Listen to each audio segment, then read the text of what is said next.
Hello नमस्कार दोस्तों, आपका स्वागत करते हैं एसएससी टेस्ट में। आज जीके से 17 क्वेश्चन कवर करने वाला हूं।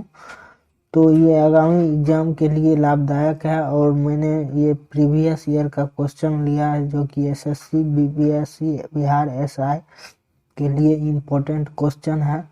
तो बारीकी से इसे देख लेते हैं डिटेल के साथ। तो उससे पहले आपने क्या नहीं किया, एक लाइक नहीं किया, लाइक कर दीजिए और चैनल को सब्सक्राइब कर लीजिए। तो आइए वीडियो शुरू करते हैं। पहला क्वेश्चन है, सिंधु सभ्यता निम्नलिखित में से किस काल में पड़ती है? तो सिंधु सभ्यता आपको आदि ऐतिहासिक काल में पड़ती है। D is right answer. Sindhu सभ्यता आद्य ऐतिहासिक युग में पड़ती है। सिंधु घाटी सभ्यता का आजकल हड़प्पा संस्कृति के नाम से भी पुकारा जाता है। इसे हड़प्पा संस्कृति के नाम से भी, सिंधु घाटी सभ्यता को हड़प्पा संस्कृति के नाम से भी पुकारा जाता है। यह शहरी सभ्यता है, ये जो है शहरी सभ्यता है। सिंधु घाटी सभ्यता शहरी सभ्यता है। यह शहरी सभ्यता थी तब यह 2500 ईसा पूर्व से 1700 ईसा पूर्व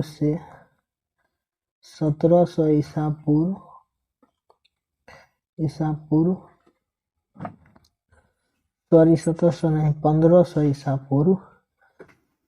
पूर्व तक विकसित हुई। चलते हैं नेक्स्ट क्वेश्चन की। मेरा अगला क्वेश्चन है, 800 से 600 ईसा पूर्व का काल किस युग से जुड़ा हुआ है? तो 2 नंबर का हो जाएगा आपको ब्राह्मण युग से जुड़ा हुआ है। ए नंबर ऑप्शन हो जाएगा। 800 से 600 ईसा पूर्व का काल ब्राह्मण युग से जुड़ा हुआ है। चलते हैं नेक्स्ट क्वेश्चन की ओर। मेरा अगला क्वेश्चन है, बोगाज कोई का महत्व इसलिए है क्योंकि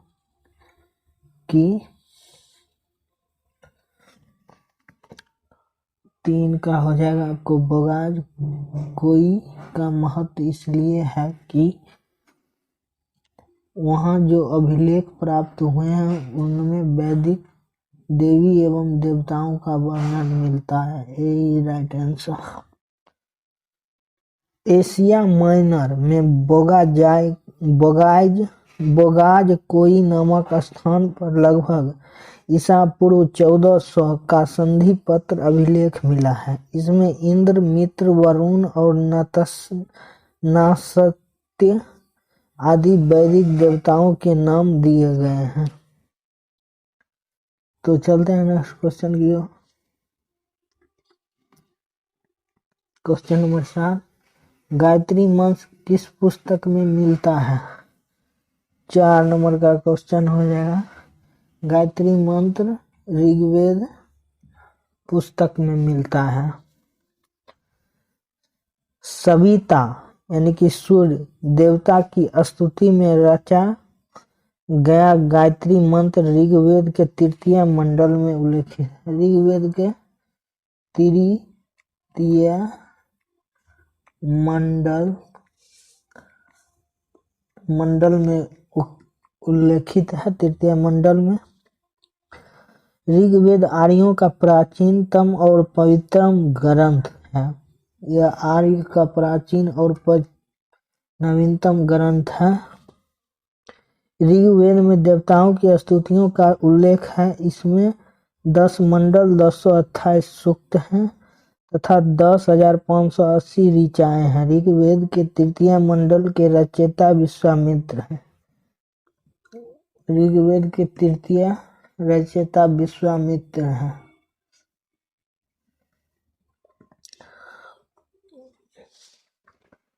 प्रसिद्ध गायत्री मंत्र इसी मंडल में है।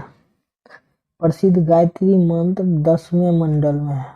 10वें मंडल में है गायत्री मंत्र। चलते हैं नेक्स्ट क्वेश्चन की। संगम युग में इर किस लिए विख्यात था? संगम युग में कपास के व्यापार का महत्वपूर्ण केंद्र था Sangam. B right answer. Sangam कालीन चोल शासकों की राजधानी के रूप में प्रसिद्ध उरैयूर सूती कपड़ों का बड़ा केंद्र था। यहाँ सूती कपड़ा अधिक मात्रा में बनाई जाती थी, सूती कपड़ा। चलते हैं नेक्स्ट क्वेश्चन की ओर। मेरा अगला क्वेश्चन है 6 नंबर। आजीवक संप्रदाय के संस्थापक कौन थे? आजीवक संप्रदाय के संस्थापक कौन थे? तो 6 नंबर क्वेश्चन है, इसका हो जाएगा मखली गोसाल। आजीवक संप्रदाय के संस्थापक मखली गोसाल थे। चलते हैं नेक्स्ट क्वेश्चन की ओर। थोड़ा इसको जूम कम कर लेते हैं। मेरा अगला क्वेश्चन है, आजीवक संप्रदाय के संस्थापक कौन थे? आजीवक संप्रदाय 6 नंबर तो हो गया यार, मखली गोसाल थे, ये तो हो गया। आजीवक संप्रदाय के संस्थापक मखली पुत्र गोसाल थे। इनके अनुयायी आजीवक के नाम से जाने जाते हैं। इस संप्रदाय के लोग कर्म सिद्धांत एवं मानव प्रयत्न में विश्वास नहीं करते हैं। आजीवों का उल्लेख पतंजलि ने भी किया है। महावीर से श्रावस्ती में वाद विवाद के बाद 487 ईसा पूर्व में मखली पुत्र गोसाल की मृत्यु हुई थी। चलते हैं नेक्स्ट क्वेश्चन की ओर। 7वां नंबर है, भागवत संप्रदाय के विकास में किसकी देन अत्यधिक थी? तो 7 नंबर का हो जाएगा आपको हिंदू यूनानी लोग, बी हो जाएगा। भागवत संप्रदाय के विकास में किसकी देन अत्यधिक थी? तो हिंदू यूनानी लोग को। चलते हैं 8वें नंबर क्वेश्चन की ओर। मेरा 8वां नंबर क्वेश्चन है, किस अभिलेख से यह साबित होता है कि चंद्रगुप्त का प्रभाव पश्चिम भारत पर फैला हुआ था? किस अभिलेख में? तो 8 नंबर को हो जाएगा आपको सी, रुद्रदमन की जूनागढ़ अभिलेख में। 8 का सी हो जाएगा। रुद्रदामन के जूनागढ़ अभिलेख से यह विदित होता है कि वहां पर चंद्रगुप्त मौर्य का प्रभाव था। उसी के अभिलेख से पता चलता है कि चंद्रगुप्त मौर्य ने अपने राज्यपाल पुष्य गुप्त वैश्य की सहायता से यहाँ पर सुदर्शन झील का निर्माण कराया था।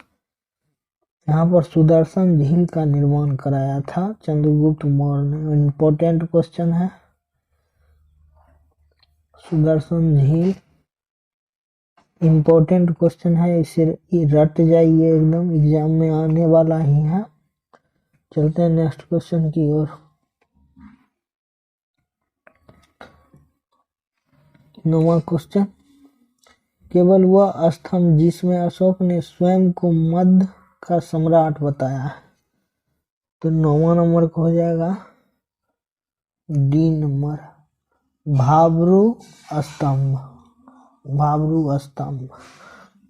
9, अशोक ने भाब्रू बैराट अभिलेख में स्वयं को देवानाम प्रियदर्शनीय लाजिनो मागधो कहा है, जिसका अर्थ देवताओं के प्रियदर्शी राजा मगध हैं। इस अभिलेख के अनुसार अशोक ने बुद्ध द्वारा प्रतिपादित त्रिरत्न अर्थात बुद्ध, धर्म तथा संघ के प्रति अपनी श्रद्धा प्रकट की थी। अशोक ने भाब्रू स्तंभ हो जाएगा इसका राइट आंसर। चलते हैं नेक्स्ट क्वेश्चन की ओर, तो जूम कर लेते हैं। 10वां क्वेश्चन है, उस स्रोत नाम बतलाइए जो प्राचीन भारत के व्यापारिक मार्गों पर मौन है। तो 10 का हो जाएगा आपको बी। मिलिंद पानहो। मिलिंद पानहो। मिलिंद पानहो एक पाली ग्रंथ था। यह एक पाली ग्रंथ था, पाली भाषा में लिखा गया था।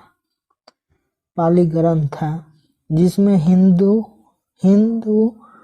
हिंद यवन शासक मिनांडर और बौद्ध भिक्षुक नागसेन के मध्य वार्तालाप का वर्णन किया गया है। इसमें व्यापारिक मांगों का उल्लेख नहीं है। जातक ग्रंथ और संगम साहित्य में व्यापारिक मार्गों का विशद उल्लेख प्राप्त होता है। तो चलते हैं नेक्स्ट क्वेश्चन की ओर। मेरा 11वां क्वेश्चन है, किस शासक वंश ने मंदिरों एवं ब्राह्मणों को सबसे अधिक ग्राम अनुदान में दिया था? 11 नंबर क्वेश्चन गुप्त वंश हो जाएगा। ए नंबर ऑप्शन हो जाएगा। किस शासक वंश ने मंदिरों एवं ब्राह्मणों को सबसे अधिक ग्राम अनुदान किया? तो गुप्त वंश हो जाएगा 11 नंबर। चलते हैं नेक्स्ट क्वेश्चन की ओर। 12 नंबर क्वेश्चन, किस काल में अछूत की अवधारणा स्पष्ट रूप से उद्धृत हुई है? तो 12 को बी हो जाएगा। उत्तर वैदिक काल में। उत्तर वैदिक काल में 12 का बी हो जाएगा। उत्तर वैदिक काल तक समाज स्पष्ट रूप से चार वर्णों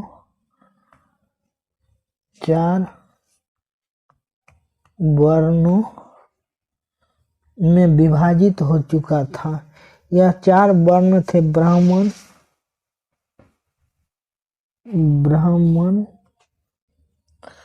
क्षत्रिय, वैश्य और शूद्र। इस काल में वर्ण व्यवस्था कर्म पर आधारित न रहकर जाति पर आधारित हो गई। उत्तर वैदिक काल में यज्ञोपवीत संस्कार का अधिकार शूद्रों को नहीं था। चलते हैं नेक्स्ट क्वेश्चन की ओर। मेरा अगला क्वेश्चन है, भारत में मोहम्मद गोरी ने किसको प्रथम अवता प्रदान किया? 13 नंबर क्वेश्चन का आंसर हो जाएगा आपको बी, कुतुबुद्दीन ऐबक। भारत में मोहम्मद गोरी ने कुतुबुद्दीन ऐबक को अवता प्रदान किया, योग्यता प्रदान किया। मोहम्मद गोरी का गुलाम था कुतुबुद्दीन ऐबक। इसी ने गुलाम वंश की स्थापना की थी।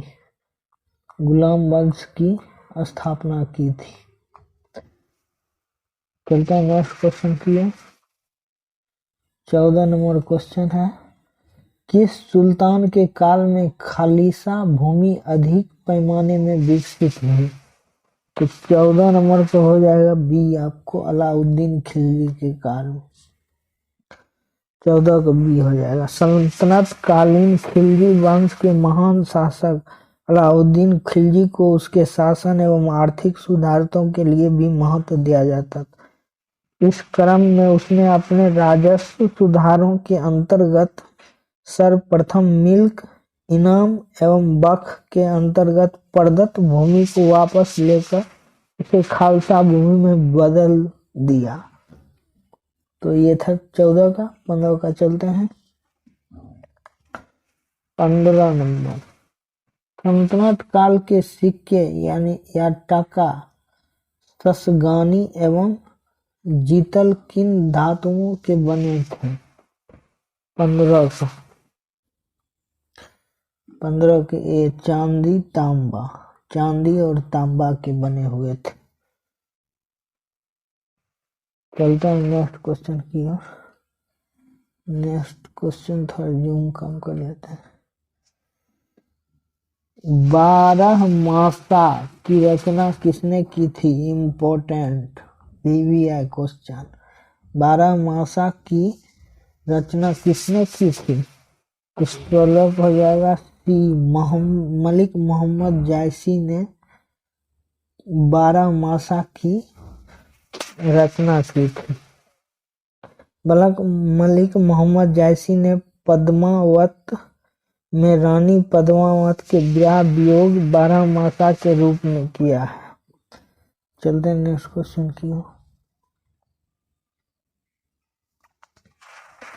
17 नंबर क्वेश्चन है, विजयनगर साम्राज्य के वित्तीय व्यवस्था की मुख्य विशेषता क्या थी? तो 17 नंबर आपको हो जाएगा सी, बंदरगाहों से आमदनी। बंदरगाहों से आमदनी। विजयनगर साम्राज्य की वित्तीय व्यवस्था की मुख्य विशेषता बंदरगाहों से आमदनी था। चलते हैं नेक्स्ट क्वेश्चन की ओर। लास्ट क्वेश्चन है मेरा 18 नंबर, पानीपत के युद्ध में बाबर को जीत हासिल करने का मुख्य कारण क्या था? तो 18 को हो जाएगा सी, उसकी सैन्य कुशलता था। उसकी सैन्य कुशलता था बाबर पानीपत की युद्ध जीतने में। पानीपत का प्रथम युद्ध लड़ा गया था 12 अप्रैल 1526 ईस्वी को। ये पॉइंट याद रखिएगा, एग्जाम में पूछा जाता है। 12 अप्रैल 1526 ईस्वी को